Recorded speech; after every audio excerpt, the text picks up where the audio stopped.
ಇವತ್ತು ಬೆಂಡೆಕಾಯಿದು ಗೊಜ್ಜು ಮಾಡ್ತಾಯಿದ್ದೀನಿ. ಹಾಗೆ ಎಣ್ಣೆನಲ್ಲಿ ಫ್ರೈ ಮಾಡಿ ಗೊಜ್ಜು ಮಾಡ್ತಾಯಿದ್ದೀನಿ. ಇದಕ್ಕೊಂದು ಸ್ವಲ್ಪ ಜಾಸ್ತಿ ಎಣ್ಣೆ ಹಾಕ್ಕೋಬೇಕು.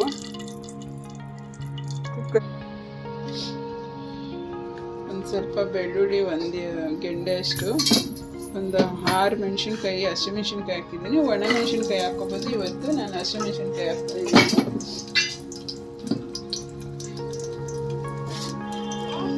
ಬೆಂಡೆಕಾಯಿ ಕಟ್ ಮಾಡಿಬಿಟ್ಟು ಅದು ಬಂಕ ಜಾಸ್ತಿ ಇರುತ್ತೆ, ಅದಕ್ಕೆ 1 ಅವರಷ್ಟು ಬಿಸಿಲಲ್ಲಿ ಇಟ್ಟಿದೆ. ಅದು ಸ್ವಲ್ಪ ನೋಡಿ ಕಡಿಮೆ ಆಗುತ್ತೆ, ಹಂಗೆ ಉರಿಯೋದಕ್ಕೆ ಚೆನ್ನಾಗಿರುತ್ತೆ, ಹಂಗಾಗಿ ಬಿಸಿಲಲ್ಲಿ ಇಟ್ಟಿದೆ.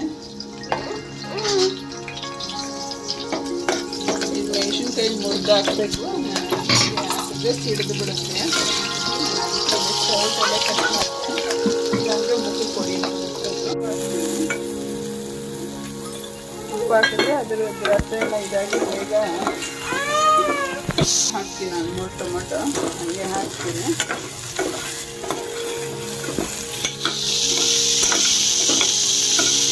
ಚೆನ್ನಾಗಿ ಹಿಡಿಬೇಕು, ಅದು ರಸ ಎಲ್ಲ ನೋಡಿ ಎಲ್ಲ ಹೋಗುತ್ತೆ, ಎಣ್ಣೆಗೆಲ್ಲ ಹಿಡಿಬೇಕು.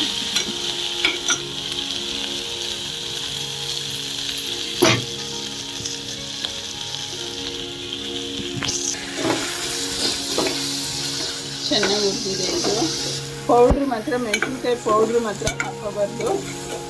ಇದು ಹಸಿಮೆಣಸಿನ್ಕಾಯಿ ಇಷ್ಟ ಆಗಿಲ್ಲ ಅಂದರೆ ಒಣ ಮೆಣಸಿನ್ಕಾಯಿನೇ ಹಾಕೋಬೇಕು. ಅದ್ರ ಪೌಡ್ರ್ ಹಾಕೋಂಗೆ ಅಷ್ಟೊಂದು ಚೆನ್ನಾಗಿರಲ್ಲ. ಮುದ್ದೆಗೆ, ಚಪಾತಿ ಇಂಥದಕ್ಕೆಲ್ಲ ಚೆನ್ನಾಗಿರುತ್ತೆ. ನಾನು ಒಂದು 2 ಚಮಚ ಅಷ್ಟು ಧನಿಯಾ ಪೌಡ್ರ್ ಹಾಕೊಳ್ತಾ ಇದ್ದೀನಿ. ಬರೀ ಧನಿಯಾ ಪೌಡ್ರ್ ಇದು, ಇದರಲ್ಲೇನು ಇರ್ತಿಲ್ಲ. ಅದು ಗಮನೂ ಅಷ್ಟೇ ತುಂಬ ಚೆನ್ನಾಗಿ ಗಮನ ಬರ್ತಾ ಇದೆ. ಇವಾಗ ಒಂಚೂರು ಬಂಕ ಇಲ್ಲದಿರ ಡ್ರೈ ಆಗಿದೆ. ಇವಾಗ ಸ್ಟಾರ್ಟಿಂಗಲ್ಲಿ ಅರಿಶಿನ ಪುಡಿ ಹಾಕಿದ್ರೆ ಸೀದೋಗುತ್ತೆ, ಅದಕ್ಕೆ ಇವಾಗ ಗ್ಯಾಸ್ ಕಮ್ಮಿ ಮಾಡ್ಬಿಟ್ಟು ಹಾಕ್ತಾ ಇದ್ದೀನಿ. ಒಂಚೂರು ಅರಿಶಿನ ಪುಡಿ ಹಾಕಿದ್ದೀನಿ.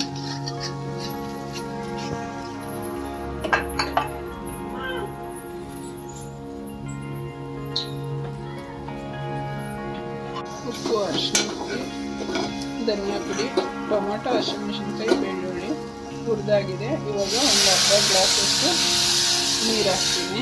ನೀರು ಹಾಕ್ಬಿಟ್ಟು 1-2 ಕೂಗು ಕೂಗಿಸ್ಕೊಳ್ತೀನಿ ನಾನು.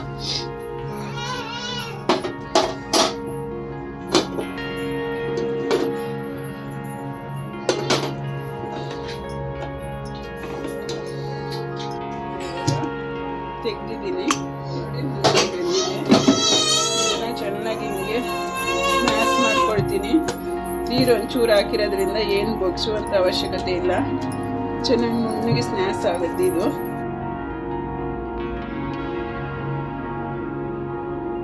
ಮತ್ತು ಅನ್ನ, ಚಪಾತಿ, ದೋಸೆ ಈ ಥರದಕ್ಕೆಲ್ಲ ಚೆನ್ನಾಗಿರುತ್ತೆ. ಬೆಂಡೆಕಾಯಿ ಹುಳಿ ಒಂಥರ ಆಗುತ್ತೆ, ಕೆಲವರು ಇಷ್ಟಪಡೋದಿಲ್ಲ. ಈ ಥರದ್ದು ಮಕ್ಕಳೂ ಸಹ ಇಷ್ಟಪಡ್ತಾವೆ. ಮಕ್ಕಳು ತಿನ್ಬೇಕಂದ್ರೆ ಖಾರ ನೋಡ್ಕೊಂಡು ಮೆಣಸಿನ್ಕಾಯಿನ ಹಾಕ್ರಿ. ಪೌಡ್ರ್ ಆದರೆ ಒಂದು ಅಳತೆ ಸಿಗುತ್ತೆ. ಮೆಣಸಿನ್ಕಾಯಲ್ಲಿ ಕೆಲವ್ರಿಗೆ ಅಳತೆ ಸಿಗಲ್ಲ, ಕೆಲವು ಖಾರ ಇರುತ್ತೆ, ಕೆಲವು ಖಾರ ಇರೋದಿಲ್ಲ, ಹಂಗಾಗಿ ಗೊತ್ತಾಗಲ್ಲ. ಇದಾಗಿದೆ, ಇವಾಗ ಒಗ್ಗರಣೆ ಮಾಡ್ಕೊಳ್ತೀನಿ.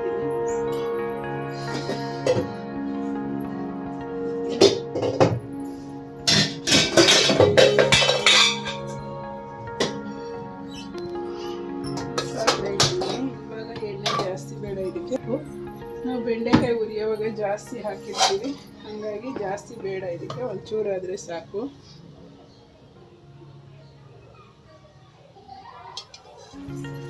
ಸಾಕಷ್ಟೇ.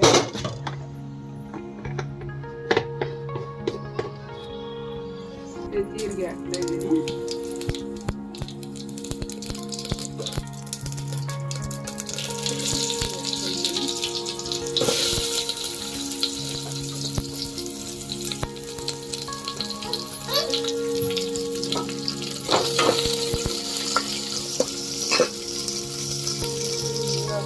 ಇವಾಗ ಅದಕ್ಕೆ ನೆಂಚ್ಕೊಳ್ಳೋದಕ್ಕೆ ಏನಿಲ್ಲ ಅಂದರೆ ಬೇಕಾದರೆ ನೀರು ಜಾಸ್ತಿ ಬೇಕಾದರೂ ಹಾಕ್ಬೋದು. ಏನಾದರೂ ಬೇರೆ ಇಟ್ಕೊಂಡು ಆ ಥರ ಪಲ್ಯ ಏನಾದರೂ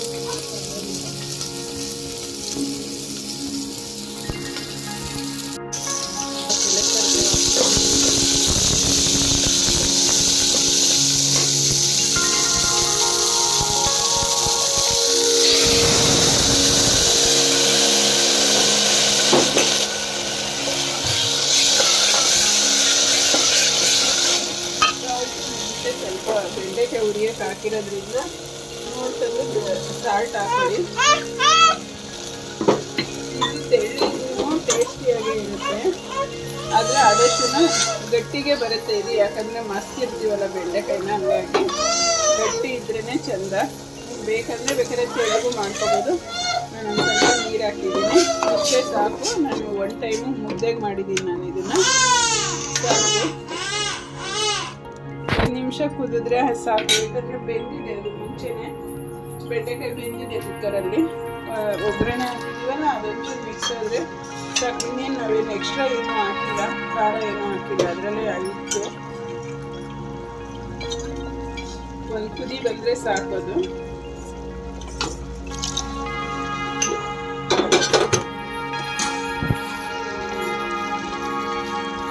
ಬೇಕಂದರೆ ನೋಡಿ, ಒಂದ್ಸತಿ ಟೇಸ್ಟ್ ನೋಡಿ ಹಾಕ್ಕೊಳ್ಳಿ. ಉಪ್ಪು ಮಾತ್ರ, ಖಾರ ಇನ್ನೇನು ಮಾಡೋಕ್ಕಾಗಲ್ಲ, ಅದಕ್ಕೆ ಪೌಡ್ರ್ ಅಂತೂ ಚೆನ್ನಾಗಿರಲ್ಲ.